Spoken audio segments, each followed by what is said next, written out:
तो take ITI में आपका स्वागत है। आज सेंट्रल कोल्डफील्ड, जी हाँ दोस्तों, सेंट्रल कोल्डफील्ड से एक वैकेंसी निकला है जो कि ये है अप्रेंटिस वालों के लिए, और जो भी आईटीआई पास कर चुके हैं उनके लिए बहुत ही सुनहरा अवसर है। देखिए ये 7/9/2022 का नोटिफिकेशन है। नोटिफिकेशन दिया हुआ है 22-23-413 है। तो चलिए इस वीडियो को पूरी डिटेल से देखते हैं। शुरू करने से पहले अगर आप इस चैनल पर नए हैं तो चैनल को सब्सक्राइब कर दें, साथ में बेल आइकॉन जरूर दबा दें ताकि जो भी वीडियो हम अपलोड करें उसका नोटिफिकेशन आप तक मिलता रहे। तो चलिए वीडियो को शुरू करते हैं। ये देखिए अधिसूचना दिया हुआ है। अधिसूचना अप्रेंटिस एक्ट NAPS के तहत ट्रेड और फ्रेशर अप्रेंटिस प्रशिक्षण अभ्यर्थियों के से आवेदन करने हेतु अधिसूचना सेंट्रल कोल्डफील्ड रांची, जो कि रांची में है, के विभिन्न क्षेत्र में ITI धारक 10वीं और 12वीं उत्तीर्ण निम्न संवर्ग के अभ्यर्थी अपने विभिन्न इकाइयों में निम्न प्रशिक्षण अवधि के प्रशिक्षण हेतु अप्रेंटिस के माध्यम से आवेदन किए जा रहे हैं। तो कौन कौन सा ट्रेड है, सबसे पहले ट्रेड देख लेते हैं। तो इनमें ट्रेड दिया हुआ है इलेक्ट्रीशियन, फीटर, मैकेनिक डीजल यानी डीजल मैकेनिक वालों के लिए भी है, कोपा, मशीनिस्ट, उसके बाद है टर्नर, इलेक्ट्रॉनिक मशीन, फिर है secretarial assistant, accountant and executive. उसके बाद नीचे देखिए, नीचे वेल्डर का भी सीट दिया हुआ है। उसके बाद ITCM है, प्लम्बर है, ये सब के लिए है। उसके बाद टेक्नीशियन फ्रेशर के लिए भी है। तो चलिए अब बारी बारी से पूरे को देखते हैं। सबसे पहला है इलेक्ट्रीशियन। इलेक्ट्रीशियन में सीट कितना है? 200, जो कि बहुत ही अच्छा है। 1 साल के लिए है, 10th पास और ITI होना चाहिए NCVT से। इनमें स्टाइफन जो दिया जाएगा वो 7,000 रहेगा। अब देखिए इन सब में सबसे पहले एज कितना चाहिए, तो एज आपका होना चाहिए 18 से 27। उसके बाद OBC वालों के लिए देख लीजिए दिया हुआ है, OBC वालों के लिए 3 साल और SC ST वालों के लिए 5 साल छूट है। अब देखिए फीटर ट्रेड में 150 सीट है, 1 साल के लिए ही है, 7,000 है। मैकेनिक डीजल को भी 50 सीट है, 1 साल के लिए ये भी है, 7,000 मिलेगा। उसके बाद जो कोपा कर रहे हैं उनके लिए 20 गो सीट है, 1 साल का ये भी है, 7,000 सैलरी है। मशीनिस्ट के लिए 10 गो सीट है, 1 साल के लिए 7,000 सीट है। तो सबसे ज़्यादा सीट है इसमें इलेक्ट्रीशियन वालों के लिए 200। और देखिए टर्नर वालों के लिए है 10 सीट है, 1 साल के लिए 7,000 मिलेगा। इलेक्ट्रॉनिक के लिए है 10 गो सीट है। उसके बाद सेक्रेटरियल असिस्टेंट के लिए भी 10 सीट है, 7,000 मिलेगा। अकाउंटेंट या अकाउंट्स एग्जीक्यूटिव के लिए 45 गो सीट है, इनको 9,000 मिलेगा। नेक्स्ट चलते हैं वेल्डर वालों के लिए 30 सीट है और उसमें भी आपको 7,000 मिलेगा। ITC 10 सीट, प्लम्बर 5 सीट, सबका 7,000 है। ये फ्रेशर वालों के लिए यानी जो 12th पास हैं उनके लिए ये सब है।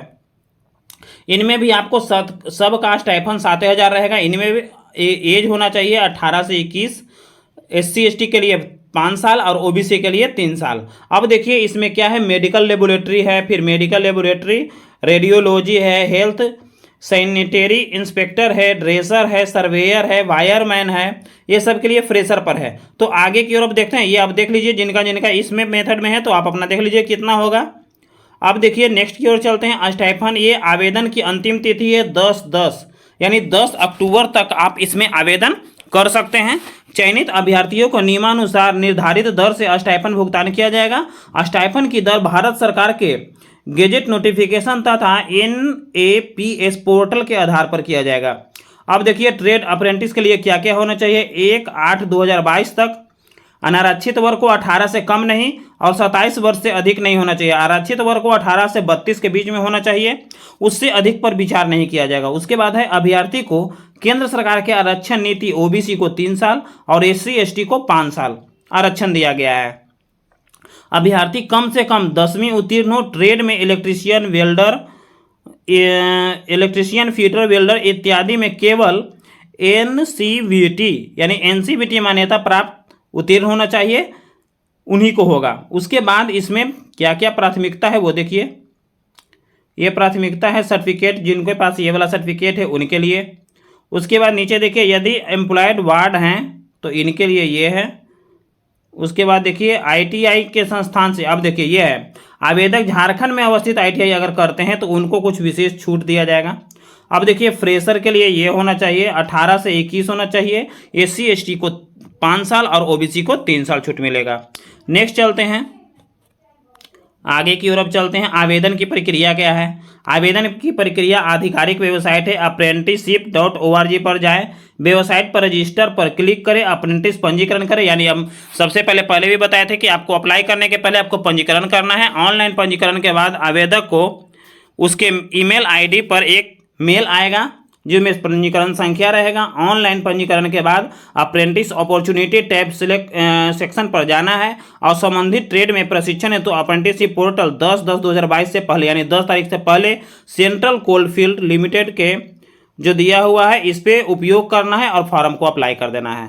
उसके बाद 8/9/2022 को अप्रेंटिस पोर्टल अप्रेंटिस परीक्षा के लिए, यानी कहने का मतलब 8/9/2022 से ये चालू हो चुका है। आज ऑलरेडी 9 तारीख है, देख लीजिए, सॉरी आज ऑलरेडी आज 11 तारीख है।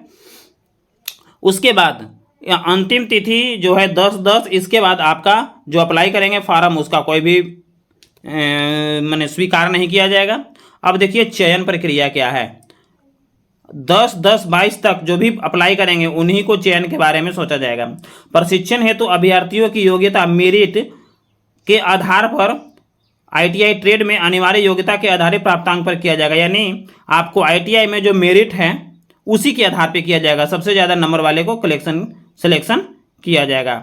उसके बाद देख लीजिए, आवेदक झारखंड में अवस्थित आईटीआई संस्थान से उत्तीर्ण है उन्हें प्राथमिकता दिया जाएगा। यानी अगर झारखंड के आईटीआई से अगर आप किए हैं तो आपको प्राथमिकता दिया जाएगा।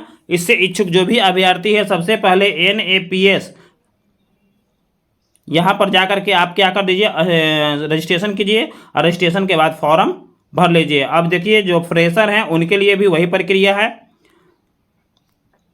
कुछ नियम और शर्त भी दिया गया है जो कि अप्रेंटिस वालों के लिए है। अप्रेंटिस ट्रेनी को किसी भी हाल में सेंट्रल कोलफील्ड के किसी भी प्रतिष्ठान में कर्मचारी रूप में अवशोषित स्वीकार नहीं किया जाएगा। प्रशिक्षु किसी भी परिस्थिति में, ये ऑलरेडी बताया गया है, सेंट्रल कोलफील्ड लिमिटेड से रोजगार का दावा नहीं करें क्योंकि साल भर के बाद आपको वहां से हटा दिया जाएगा। रोजगार के इस तरह के किसी भी दावे को विचार नहीं किया जाएगा। सेंट्रल कोलफील्ड लिमिटेड प्रबंधन किसी भी पूर्व सूचना बिना प्रशिक्षण के सीटों को किसी भी समय घटाया बढ़ा सकता है। यानी वो चाहे तो इसको बढ़ा भी सकते हैं या घटा भी सकते हैं, ये उनके ऊपर है, आप कुछ नहीं बोल सकते हैं। जिस प्रावधान की सूचना पत्र में लिखित नहीं है उन सभी अप्रेंटिस एक्ट अप्रेंटिसशिप रूल लागू होगा। अंतिम आदेश नोडल अप्रेंटिस इंडिया मान्य होगा। किसी प्रकार का विवाद की स्थिति में समस्त विवादित करण निवारण ये झारखंड के कोर्ट में का, यानी किसी भी विवाद का निवारण होगा झारखंड कोर्ट में। देखिए ऑलरेडी यहाँ पर डेट दिया हुआ है जो कि निकला है रांची से, देख लीजिए ये डेट दिया हुआ है ऑलरेडी। तो ये थे लेटेस्ट अपडेट। और भी अपडेट पर बने रहने के लिए इस चैनल को सब्सक्राइब कर दे क्योंकि जब जहाँ से अप्रेंटिस का फॉर्म निकलेगा आपको अधिसूचना कर दिया जाएगा। बाय द वे रेलवे का भी फॉर्म आएगा जो कि जितना भी आईटीआई ट्रेड के हिसाब से फॉर्म आएगा वो फॉर्म की सूचना आपको दे दिया जाएगा और इस पे क्लास की भी सुविधा दिया जाएगा। तो चलिए जल्दी से इस वीडियो को सब्सक्राइब कर दें और हमारे चैनल पर बने रहें। जय हिंद।